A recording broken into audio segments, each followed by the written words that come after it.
Welcome to the OnScript podcast, your home for world-class conversations on scripture and theology, where you get to meet some of the best in the field. Visit us at onscript.study. Say hello on Twitter at OnScriptPodcast and stop by our Facebook page at facebook.com/onscript. Hey everyone, welcome back to the OnScript podcast. This is Matt Lynch. I'm a co-host along with Matt Bates, Drew Johnson, Aaron Heim, Chris Tilling, and Amy Brown Hughes.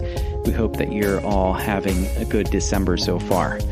We are going to get right into this episode, and we hope that you enjoy it. I'm hosting Jeremy Schipper as we talk about a book that he co-authored with Nyasha Junior, who's been on the show a couple times, so hope you enjoy this episode.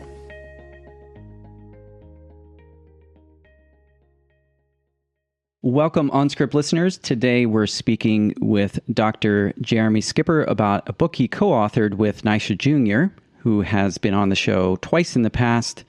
It was about time Jeremy joined us to talk about a book that they've co-authored together called Black Samson, The Untold Story of an American Icon, published by Oxford University Press in 2020.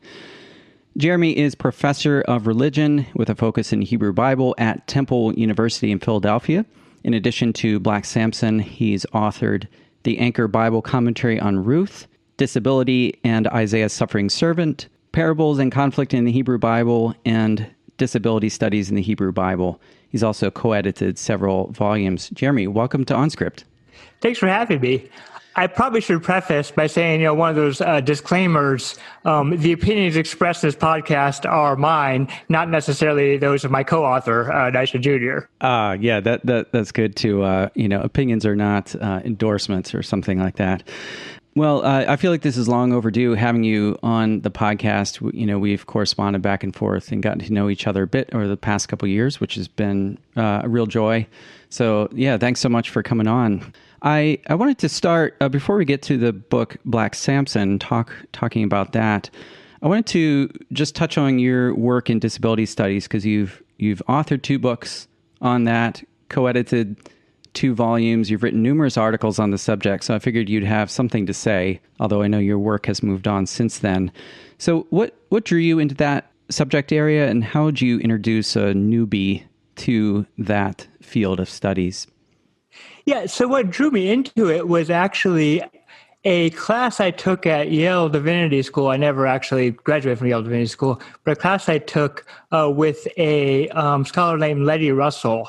And she had assigned us a paper about finding our point of entry into feminist discourse. So I met with her, came to her office, and I was 22 at the time, said, I'm trying to find my point of entry into feminist interpretation, and I'm struggling with it. Not because I'm opposed, I just generally was looking for that point of entry. And so what she did rather brilliantly was ask me about myself. Tell me a little bit about yourself. So I had mentioned my interest in Hebrew Bible, and then, in passing had mentioned that I had been politically active in the disability rights movement. It's called Disability Rights Movement at the time. And, but I didn't actually make the connections. So this was the mid-90s. And so she sort of shuffled around her office for a minute and pulled out this volume that was, at the time, new by Nancy Easelin, called The Disabled God, former professor at Emory. And she loaned it to me. She said, you might want to, look at this, and maybe this could find a point of entry for you.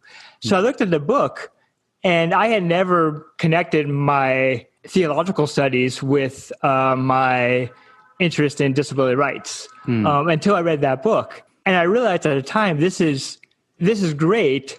It's very AAR focused. It's very religious studies focused. There wasn't anything at the time on the biblical studies side to parallel that.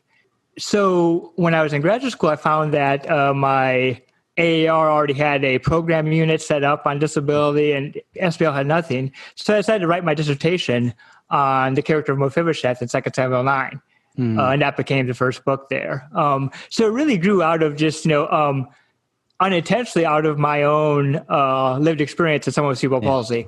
And it sort of just grew naturally out of there. Before you know it, one book, became 2 books, became 3 books, so on and so forth. And then you went on to publish a book on disability and Isaiah's Suffering Servant. And as someone with an interest in the book of Isaiah, I was just curious if you wanted to highlight one or two things you discovered about as you were working on the suffering servant in Isaiah 53. Yeah. So what struck me about the suffering servant in Isaiah 53, I'm going to assume some basic knowledge that folks have heard of the suffering servant in Isaiah 53 is... Go read Isaiah 53 if you haven't. Yeah, exactly. Is that the language used to describe the suffering servant is language associated in Hebrew as well as other cognate languages with disability and illness. And this isn't something, a particular controversial claim on my part. Like most commentaries will mention sort of, oh yeah, so this is language of sickness, illness, disability, so forth and so on. But yet, when we actually interpret the servant, we interpret him as a non-disabled sufferer. So I was very interested in how that goes, how that shift happens. You read the text, it seems to me disability, illness, all those type of things. And yet the way we interpret him is as a non-disabled sufferer. So I was wondering how he became a non-disabled sufferer, and what were sort of the exegetical moves made. So I'll just name a couple, and then we'll move on. But for instance, one approach to the suffering servant is to try to identify him historically. So who were they talking about when they talked about the suffering servant? Were they talking about Jesus? Were they talking about Isaiah? Were they talking about Hezekiah? I mean, the list of candidates goes on and on. Yeah. But almost all of them are usually thought of as non-disabled people. So once they're identified as historical figure X or historical figure Y, they are no longer considered disabled. Or another interpretation is to interpret the servant collectively as either Israel or the church or so forth. Yeah. And then when one does that, however, again, the disability sort of falls through the cracks. And sometimes I like to compare it to the woman in Song of Songs. So throughout the history of interpretation of Song of Songs, the relationship in Song of Songs is often metaphorized. The woman is often metaphorized as the church or Israel. That doesn't mean we stop recognizing the woman as a woman. Even if we go down the metaphorical route. But somehow with the disability stuff, that the disability image just drops out. So one of the things that was particularly interesting in that book was trying to figure out how we moved from a servant who has disabilities to a non-disabled sufferer, and why people are so invested in maintaining the idea that the servant was not disabled.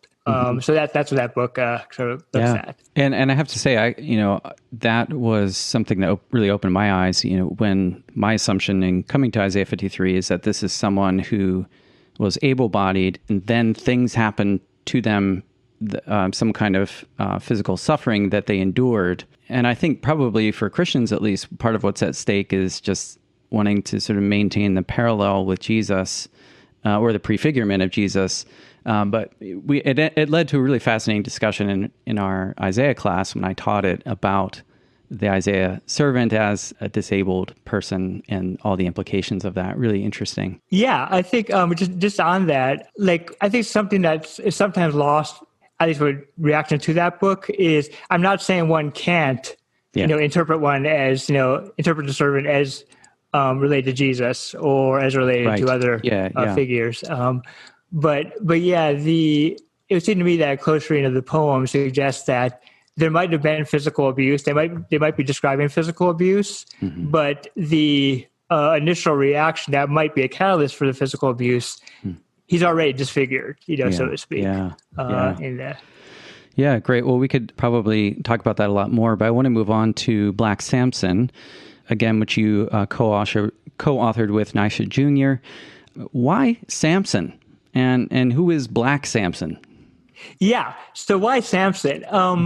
Part of it was out of when we first started researching the book, was out of a desire to see where you could find some more complex, contested viewpoints. If one is going to make a comparison, to utilize biblical figures in discussions of race and racial inequality in America, where could you find sort of a more complex contested figures? Oftentimes, people go immediately to Moses. Yeah. So Moses is well documented in that regard.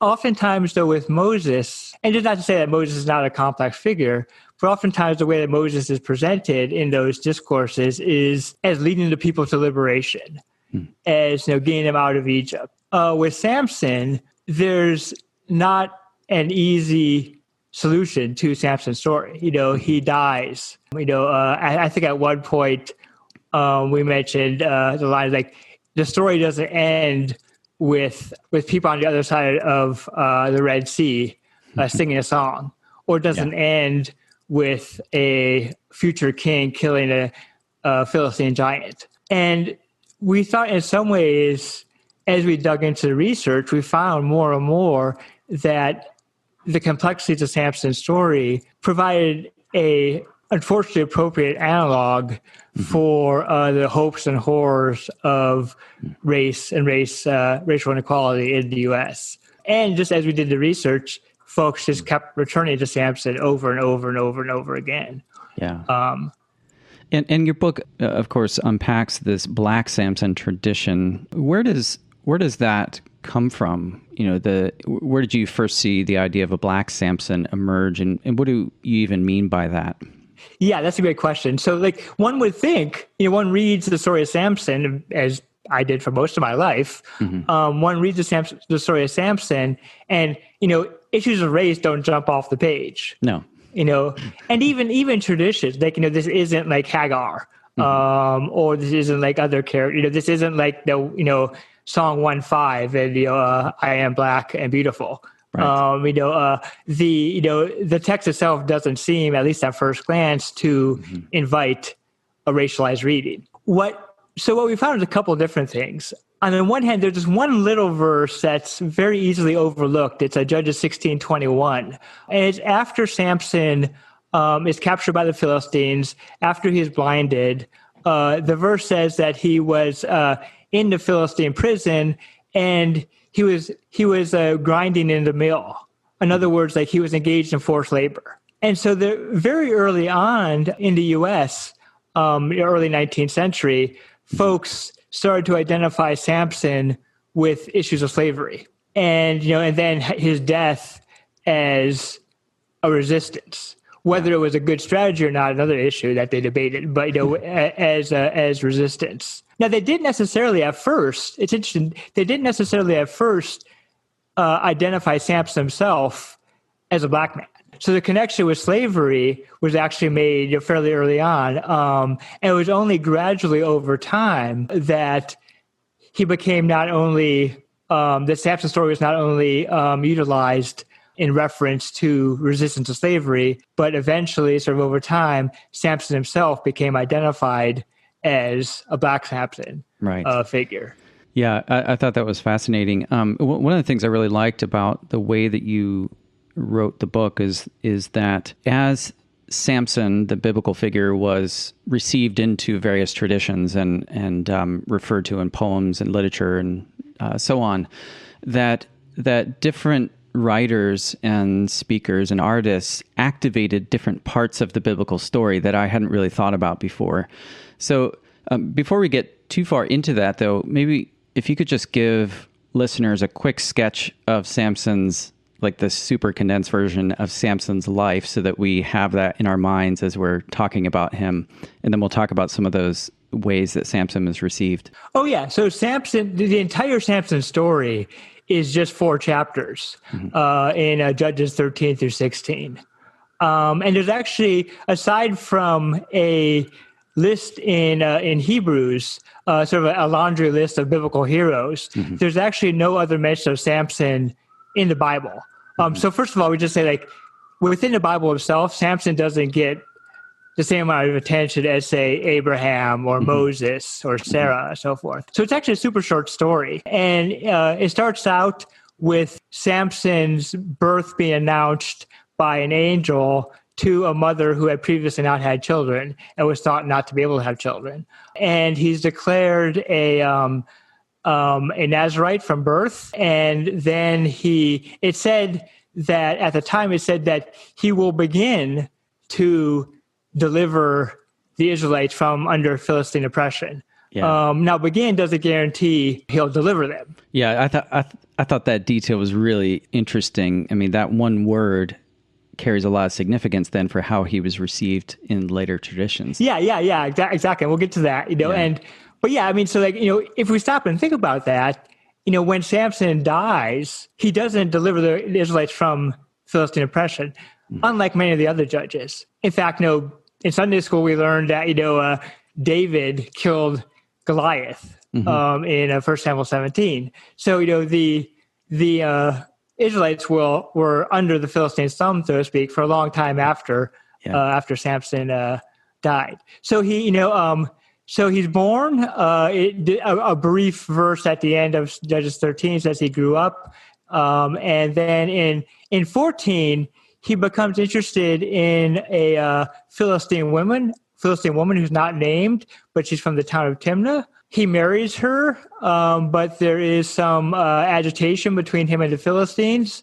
Samson ends up telling some riddles that the Philistines can't understand, so they get his first wife his only wife, to get the riddle from him. Samson gets mad, kills some Philistines. The Philistines retaliate. Things escalate. And finally, the Philistines try to kill him several times. Finally, in Judges 16, Samson falls in love a woman whose ethnicity is not identified, often thought of as Philistine, named Delilah. Yeah. And now the text is really interesting because Delilah is the only person that the text specifically says Samson loved. It never says Samson loved the woman he was married to in Judges 14. Never says Samson loved the sex worker that he was involved with in Judges 16, 1-4. But Samson loved Delilah. Now, it doesn't say Delilah loved Samson back.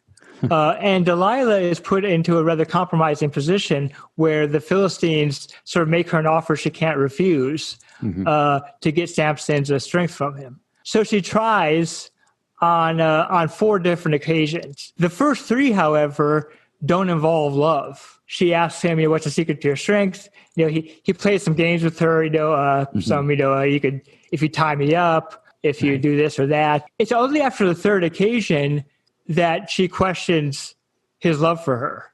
And once he questions his love for her, then he spills the beans. He tells her the true secret to his strength. She acts on that. The Philistines capture him. They cut his hair. They gouge out his eyes.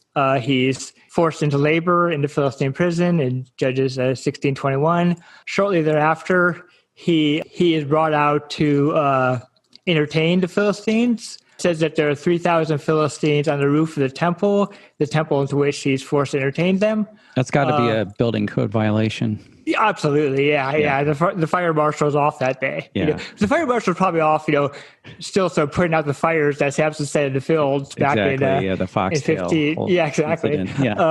So fire marshal aside, the building was beyond capacity of any fire code. Samson asks a little boy or a young servant, we won't get into how to translate now, to help him put his hands next to the pillars of the temple. He doesn't give the kid a heads up. He doesn't say, okay, kid, you're scram, beat it, get out of here. I'm about to destroy the house. Every single children's book I've ever read about Samson, or every children's movie I've ever read about Samson, they have Samson give the kid a heads up, warn the kid. Yeah, interesting. It's sort of like Noah preaching to his contemporaries, giving them a warning. We feel uncomfortable with these details. Yeah. Yeah, absolutely. Samson brings down the temple. He kills himself and 3,000 Philistines in the process. Yeah. The narrator says that Samson killed more Philistines in his death than in his life. And that's pretty much the story of Samson. Yeah, and I want our listeners to note that each of those details that Jeremy just outlined are picked up in the tradition of Black Samson. So, we're not going to go through each of those, but maybe if you want to just highlight a couple of the things that you mentioned just now from the biblical story, and then how they were received in later traditions of the Black Samson, that would be useful. Oh yeah. So, yeah, and you're right. I did try to hit the parts that came up in tradition. Yeah. And there are, I don't know how many traditions we met or how many examples we mentioned in the book. It's pretty dense. But the overwhelming majority talk about Samson in the temple. One of the main things is that in the early decades of the U.S., sort of the early decades of the Republic, one of the terms for the federal government or D.C., a lot of times when we talk about the White House now, was the Temple of Liberty. This goes back to Thomas Paine in 1776. In his advocacy for U.S. independence. And separately, there was this growing tradition of Black Samson. Eventually, then what happened is folks put Black Samson in the Temple of Liberty. So Black Samson represented slavery. The Temple of Liberty the Temple of Dagon represented the Philistine temple, represented the Temple of Liberty. And, and then so that image became powerfully stamped into sort of the consciousness of these questions of race and racial inequality. So that was probably the biggest one. But there were others.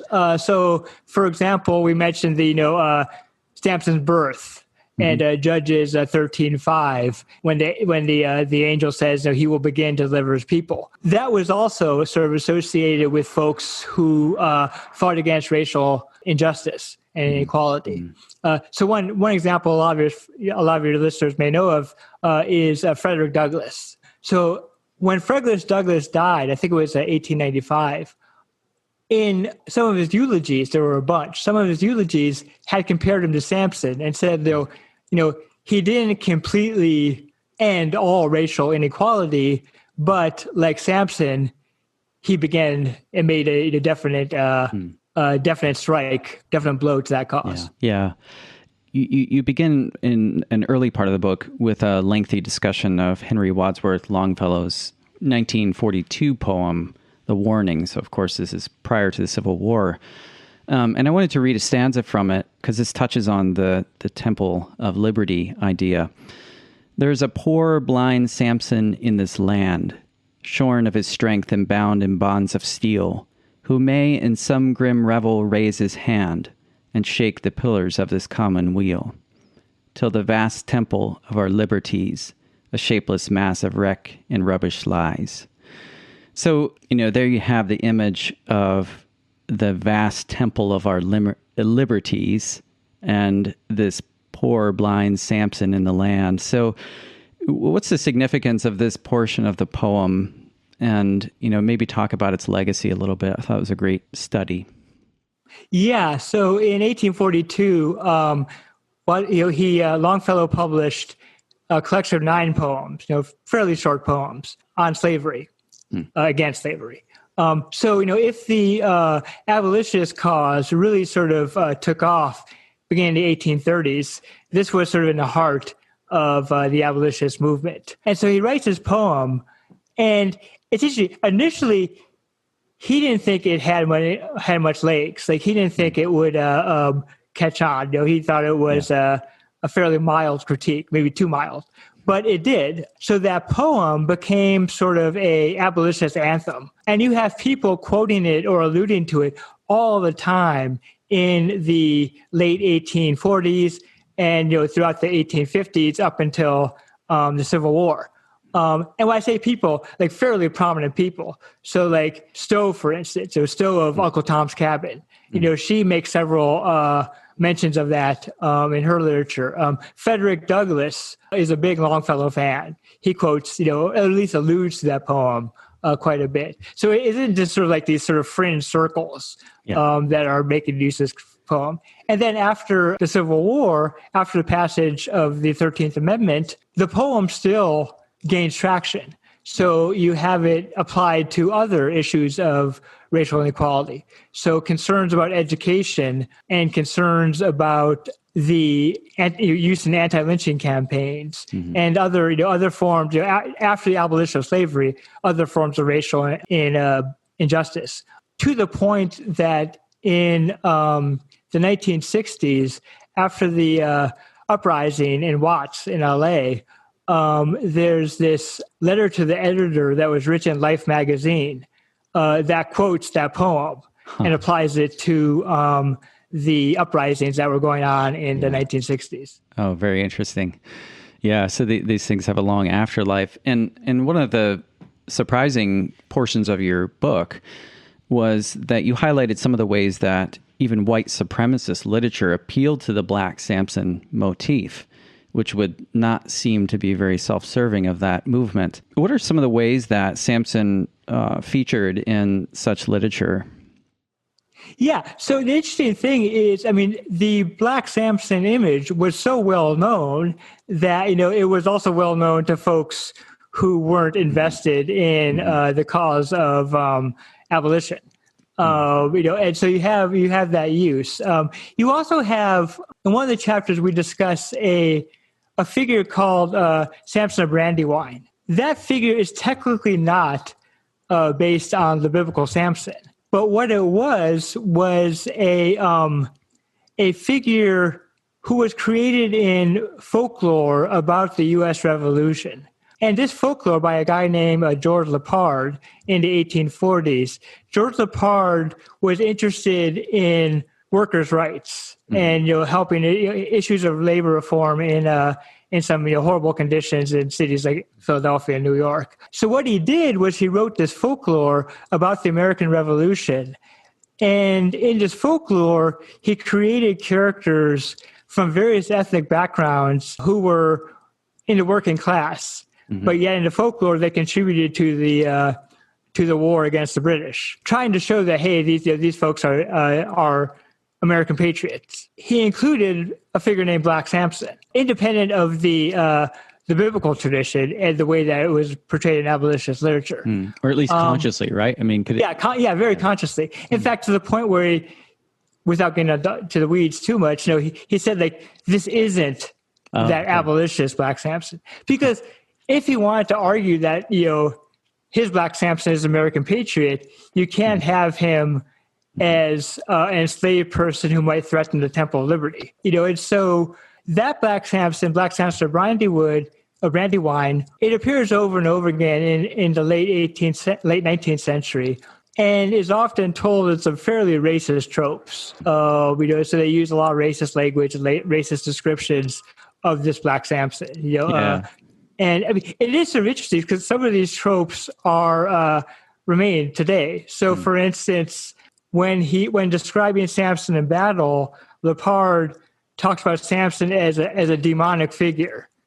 That same reference was used. We mentioned this in the footnotes when the officer who murdered Mike Brown in Ferguson, in his testimony, when he described Mike Brown, even though they were both 6'2", they were both the same height, the officer and Mike Brown. He described Brown as a big black demon, as a demonic figure. So these tropes have been around for a long time.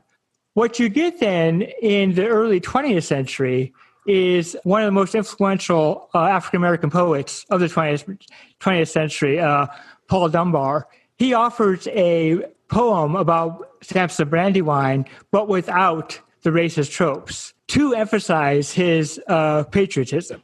So he sort of rehabilitates this Black Samson image, and that catches on in a lot of African American literature throughout the 20th century. Yeah, and you talk throughout the book about the theme of vengeance, which comes up quite a bit, where for African American writers and abolitionist writers, this idea of exacting vengeance on those involved in white supremacy and oppression, but then also how other white authors picked this up and had, developed this story of a Black Samson who loved his white master, and when his white master was killed, wanted to avenge his death against the British. Absolutely, yeah. And that's especially in the whole Brandywine tradition, almost exclusively it's a Brandywine tradition of this idea that the reason that Samson Brandywine is fighting against the British is to avenge his white master, which is a very different reading than you get in some of the memoirs. So we had in 1810, you have a memoir by an enslaved gentleman, and he mentioned how he was forced into the Revolutionary Army to fight for his slaveholders' freedom. Yeah, and he notes that irony, and says, I thought maybe I could be like Samson and avenge my enslavement.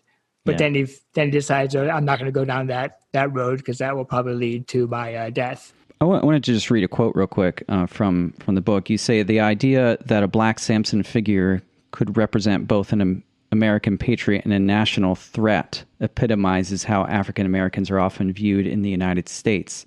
The tension of Black Samson as patriot and as threat has never been resolved. So what are some of the ways that you see that tension between patriot and threat still persisting today? Yeah, so you get that at the end of the chapter on Brandywine. So sort of like the Samson Brandywine, this patriot, the biblical Samson, who is picked up by the abolitionists as sort of this threat to the nation. And that, as we said, like that remains an unresolved tension. Yeah.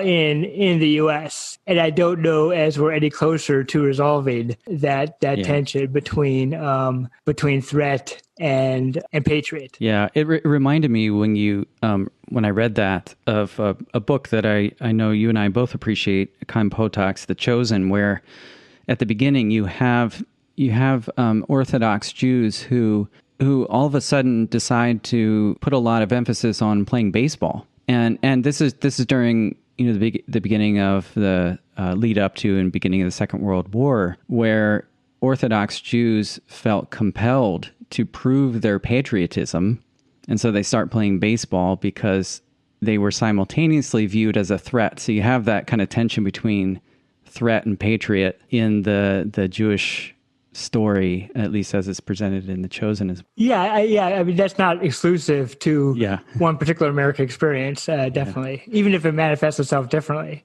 throughout.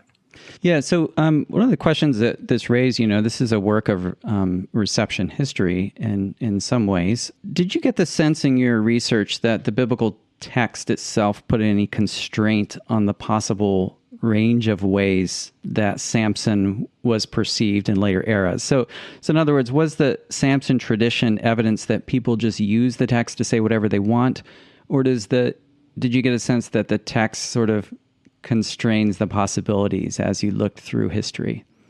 That's a great question. I think in the vast, vast majority of cases that we discussed in the book, and cases that were left on the cutting room floor, so to speak, didn't make it into the book, very few were trying to read Judges 13 through 16. Yeah. Most were, focused on a particular moment in Samson's life, particularly his death in the Philistine temple, but also his birth narrative and so forth. Yes, this wasn't a history of exegesis. Yeah, exactly. Yeah. And it's also not always clear that they were referring to the biblical text. Like a lot of times we know biblical stories not necessarily because of reading the Bible. So sometimes you get, you're not really constrained by the biblical text because you're not really deriving the story from the biblical text. Sometimes you're also, we talk about this a little bit in the book, sometimes you're talking about a song based on the Samson story. So for instance, Richard Wright, the famed novelist, 20th century novelist, he mentioned Samson a few times in some of his writings, but they're almost always based on a traditional song that was recorded in the 1920s about Samson and Delilah. So he's not engaging the biblical text directly, but engaging the tradition that had taken hold by that point. So, it's really sort of hard to, in terms of constraint, it really sort of depends on, on what part of the tradition a particular person is engaging. For instance, like another one that we mentioned in the book, Samson's Riddle. Huey P. Newton, the co-founder or one of the founders of the Black Panther Party, said Samson was his favorite biblical character. And you would initially think, if you know anything about the Black Panthers, maybe a knee-jerk reaction would be, because Samson, engaged in some militant defense, But that's actually not the reason that Huey P. Newton says that Samson is his favorite biblical character. It's because Samson uses riddles, and he respected Samson's intellect. Now, his particular attraction to Samson wasn't constrained by, a close exegesis of Judges 13 through 16, but more an admiration for how Samson used his intellectual abilities for resistance. Yeah. I want to switch gears for a moment here and do a speed round with you. And since you're at Temple University in Philadelphia, I thought I'd start out with a couple of Philadelphia questions. So, what's your estimation of the percentage of the U.S. population, this is a ballpark figure, that lives within a 2-hour flight of Philly? 60%? Exactly. Really? Yeah. Oh my gosh. That's pretty impressive. All right. You are a true Philadelphian, although you say you grew up in LA, right? Yes. Okay. You've had a conversion? Conversion might be a strong word. I've become an Eagles fan. Okay. Let's put it that. I think, although I would say I very much became aware of what it meant to live in Philadelphia. The first night I was in Philadelphia, I was walking around Center City, and I passed by this bar. And as I passed by, this gentleman came out of the bar looking with a rather urgent pace. Yeah. And he was wearing a Pittsburgh Penguins sweater. Oh boy, that's dangerous. Took a few more paces, and then just started a dead sprint down the street. Sure enough, about not more than 5 seconds later, 4 or 5 folks with Philadelphia Flyers sweaters came out of the same bar and started chasing him down the street.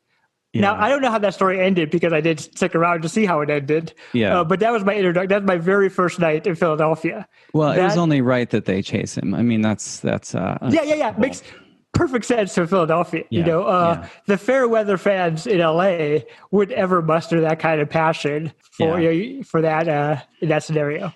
Yeah, and as we talked about before we started recording, congrats to you as an LA sports fan as well with the Dodgers and the Lakers. So yeah, first time since '88. Okay, so Philadelphia is the first blank, and it's not capital. Okay. In the United States. Is the first blank in the United States. So not capital. Real fan base, I'll say. Well, that might be true. It's also the first World Heritage Site in the United States. Huh, I didn't know that. Very interesting. Who are some of your scholarly mentors? I would say, in terms of mentors, Dennis Olson, my doctoral advisor at PTS, I did a commentary on the book of Ruth. I think I mentioned that in the intro. I dedicated that to him because I think he really taught me how to read a biblical narrative. I would say he's, my greatest teacher in that regard. With the, obviously with the usual disclaimer about, family. But he would be my mentor, and he still teaches that at PTS to this day. If there's any students at Princeton Seminary who are listening to this broadcast, if you leave the seminary without taking a class with Dennis Olson beyond the intro to class, your seminary experience is diminished. So I definitely highlight him. The other, of course, Nyasha Junior. If you end your career having never read anything Nyasha's written, then it's a seriously diminished career, I'd say. Yeah, excellent. What's your favorite spot to visit in Philly? So when someone comes to visit Philadelphia and they want to go somewhere, where do you take them? Non-COVID times. Yeah. You take them into my apartment and lock the door. So there's usually, a room where you'll quarantine for 2 weeks. Yeah, exactly. Usually I find there's like the standard requests of Pat and Gino's. I'm not sure if that's like my first choice, but that is usually, people want to get cheesesteaks. So, I take it to Patagino's, I would say would be the standard request. But I mean, folks like to see the Liberty Bell, and so forth and so on. Philly games are also popular, and you tend to get a little bit more of the Philly experience, especially if you stay for latter innings when a certain amount of alcohol has been consumed. You tend to get the Philly experience, which is its own distinctive thing. Now, I don't know when you were first in Philadelphia. Were you there when there was Veterans Stadium? I came there in 2007. Oh, so it was the new Philly Stadium. Okay. Because Veterans Stadium was the place where the Eagles and the Phillies used to play. And it was an awful stadium. It was pure utilitarian. No sense of an ambiance or, a distinctive kind of American baseball field. And when the Phillies played, you could look on the field and still see the yard lines for the football field underneath the AstroTurf, which is itself a horrible thing. And I mean, it was a horrendous stadium, and it just kind of fit the sort of gritty Philadelphia sports environment. Absolutely. Some of my senior colleagues will wax nostalgic about about that particular stadium. Yeah, exactly. And the old one where the Sixers used to play, what was that called? Spectrum? Spectrum, yeah. That one might still be around, but that was another terrible stadium. The old Spectrum. What's one idea in biblical studies that you think needs to die? I don't know if it's so much an idea as much as a practice. The proliferation of handbooks, reference volumes, encyclopedias. Yes, I would say that there are a few. Yeah, I would say that needs to die. How do we all get pulled into these things? I need to say no to them. That's another thing. Yeah, that needs to die, saying yes to them. Yeah, exactly. I mean, this is me having written a commentary, but I find that it tends to arrest the development of the field, and I think it was Carol Newsom. Was she your mentor at she was not my supervisor. David Peterson was, but I count her among them because I studied with her. But yes, I remember many years ago. I remember I was in graduate school at the time. I went to I think it was on Proverbs. I went to a panel on Proverbs, and I have no interest in Proverbs, but I was at a panel on Proverbs, and the theme for the panel was recent commentaries on the book of Proverbs. So it was like an all-star lineup of like wisdom literature folks, folks at the top of their game had written commentaries all within the past 5 or 10 years on the book of Proverbs. And one of the respondents was Carol Newsom. And, at least as I remember it, I don't know if she actually said it or not, but at least what I remember is her getting up there and saying, these commentaries are all fine and good. And that's wonderful, but 90% of the material they cover is the same. And how much more so would the field of Proverbs study be advanced if instead of writing commentaries, these top minds in Proverbs that are sitting here today wrote articles or monographs on Proverbs. Instead of burying all their insights in the middle of a commentary, right? Yeah, exactly. Yeah. And those insights, are, 10%, buried deep within the commentary, 10% being generous. So I remember the time, thinking to myself, okay, I'm never going to write a commentary. I vow never to write a commentary. Yeah. But you're only as faithful to your vows as your choices. So, once someone invited me to write a commentary, I did. But I'll never write a commentary again. Okay, you're done with them. Done with them, yeah. What's the most significant book in biblical studies in the last 50 years? The last 50 years, the most significant. Yeah, so we're going back to 1970. Yeah. I'm deeply biased, but I would say my co-author's Womanist Biblical Interpretation. I think that says so much about the field, especially over the last 70 years, from the mid-70s, especially in terms of the state of biblical studies, not only about the state of womanist biblical interpretation, but also feminist biblical interpretation.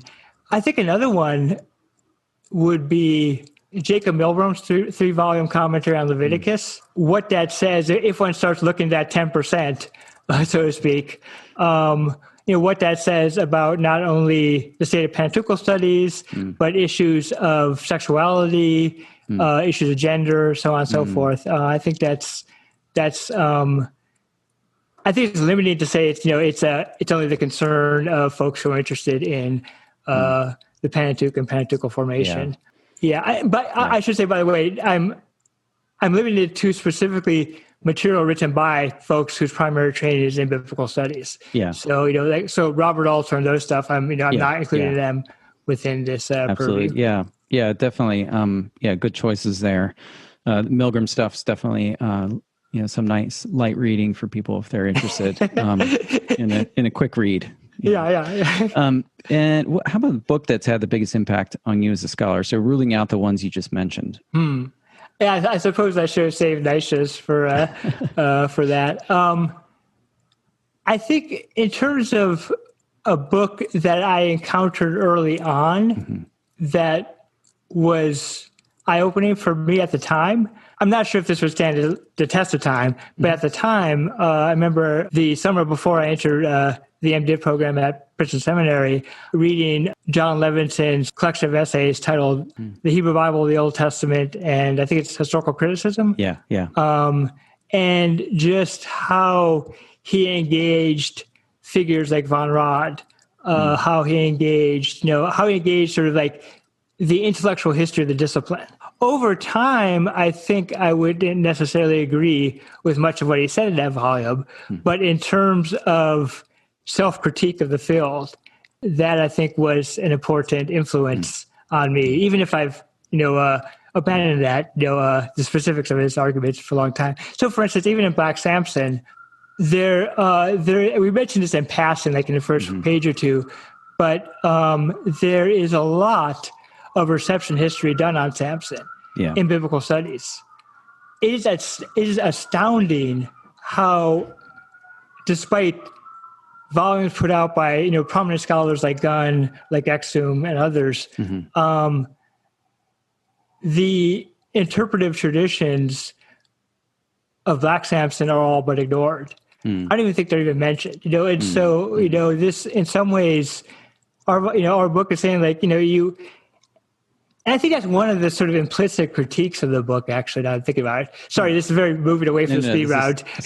Go for it. But is a lot of reception history still tends to focus on white cultural productions, be they American or European, when there are other cultural productions out there.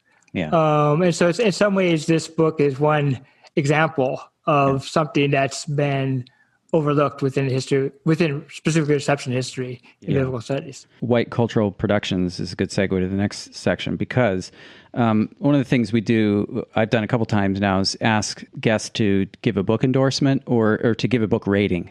And I use a random word generator on Google to just give me a word, then I plug that into Amazon Books, and whatever comes up first is the book that I want you to give a rating on, having not read it. So the random word that came up was liberal. And then the book is Liberal Privilege, Joe Biden and the Democrats' Defense of the Indefensible by Donald Trump Jr. And I'll read you the first paragraph from it. I never thought I would write one political book, let alone two, but after seeing the activist media do such a disservice to our country, I had to fight and write. I have to supply you with the truth because I would not be able to live with myself until these frauds are exposed and the facts are out there. Okay, so that's the kind of stuff you get in this book. Out of 5 stars, what do you give it? I'd have to say probably 1 star. Okay. All right, back to the book. Just a couple of things I want to touch on before we wrap this up. You talk about this idea of a Samson complex. I was just wondering if you could talk about what the Samson complex is. Yeah, so Samson complex, that's the title of one of the chapters. And we took that term, Samson complex, from a statement that was made at something called the Hanover discussions. And what these discussions were sort of some, at the time, some more senior African-American intellectuals and fairly prominent folks. Like they included Ralph Ellison, for instance. They included folks who ran the experiments that were used in Brown v. Board of Education. So fairly prominent folks who were in support of integration. And one of their concerns was what they saw as this sort of militant strand of Black power, in the late 1960s, early 1970s. So they were concerned about, the Black Panthers, for instance, folks like H. Rap Brown, folks like that, and they were sort of dismissive of them as sort of, these sort of hot-headed young radicals who would, they're going to do nothing. They're going to do nothing productive other than get themselves killed by their militant taxes. They were very dismissive and very characterizing. So they characterized them as having a Samson complex. And they said, the Samson complex is, these overly militant radicals who, like Samson, are, going to do nothing constructive but just get themselves, killed. So they rather, they were sort of dismissive of that strand. Now, truth be told, as I mentioned before, folks like Huey P. Newton, like he was interested in the Samson complex, not because of self-destruction, but because of Samson's use of Samson as an intellectual role model. So there was a lot of characterizing going on. But it's sort of that chapter sort of discusses sort of the difference in strategies in the 1960s and early 1970s between folks who would have a more sort of gradual approach to the legal system, like say the NAACP and stuff like that, towards handling racial inequality, and folks who were advocating for a more militant stance. Yeah, and of course, not only Samson himself, but also you mentioned the little boy who led Samson to the pillars became someone that was discussed and identified with to some extent around this question of, is it necessary for some blood to be spilled for this movement? How do we relate to violence? And then you mentioned how MLK addresses Samson as a sort of negative example of this sort of personal vindictiveness and violence in contrast to the ways of Jesus. So interesting how he became a kind of figure for talking about those questions around violence or the use of violence. Yeah. So in that case, King gives a sermon where he contrasts Jesus's prayer on the cross, Father, forgive them, for they know not what they do, with Samson's dying prayer of vengeance for his eyes. Yeah. Now granted, that way we don't get this. We don't get to this in the book because we contrast that with Malcolm X's use of Samson imagery. But after Malcolm X's death, King takes on a fairly radical tone. So in a way, I wouldn't want to sort of present stereotypically King as, this sort of, nonviolent pacifist and Malcolm X as this, this radical, there are more points of conversion. A scholar worth mentioning on this regard, Peniel Joseph at University of Texas has done some great work along these lines. Oh, great. That's helpful. What's the name again? Joseph, last name is Dr. Joseph. He's at University of Texas. Okay. He recently wrote a book called The Shield and the Sword, which talks about Malcolm X and Martin Luther King. It talks about how they were actually converging before Malcolm X's assassination in 1965.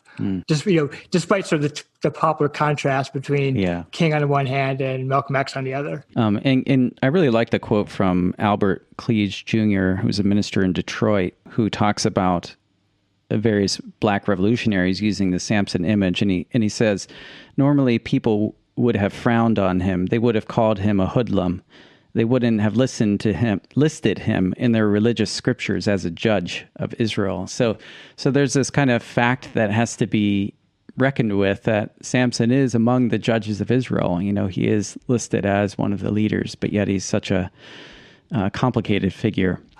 It's really true. So and one of the points that he's making there is in the context of the late 1960s, saying these kids these days who are dismissive of, whose message you're not listening to, they're going to be remembered on the right side of history. Yeah. And what parallels that might have with today, I'll leave others to make. It is interesting, just even when we were writing that particular section, it was during Kaepernick's banishment from the league. Yeah. Or initial banishment from the league, I should say. It is sort of interesting to see how he's received today versus even just a few years ago. Yeah. We have to probably bring things to a close here, but just wondering if you could leave us with what you consider maybe one of the most striking or surprising finds of this study, or perhaps what you hope readers will glean by looking at these traditions about Black Samson. I'll take that in two parts. Okay. In terms of what surprised me is touching on something that you brought up before, just the fluidity of uses of Samson tradition. So, for instance, we have this chapter on Samson and early 20th century labor movements. When I first started researching the book with Dr. Junior, that was probably an avenue I didn't see coming. Like, I would have never connected Samson with labor movements in the U.S. Yeah. But it was actually a very rich and complex and nuanced discussion of how Samson relates to it. So in terms of like what surprised me the most in terms of the research, I would probably highlight that. Get the book and read it to see what I mean, of course. In terms of takeaways, in terms of what I would like someone to take away from reading the book, within biblical, if you come at it with an interest in biblical studies, just a reminder what biblical studies has ignored. Even biblical studies that purport to have a commitment to reception history. And in that regard, read the footnotes too. We know this one of the major issues when we were crafting the book was what belongs in the main text and what belongs to the footnotes.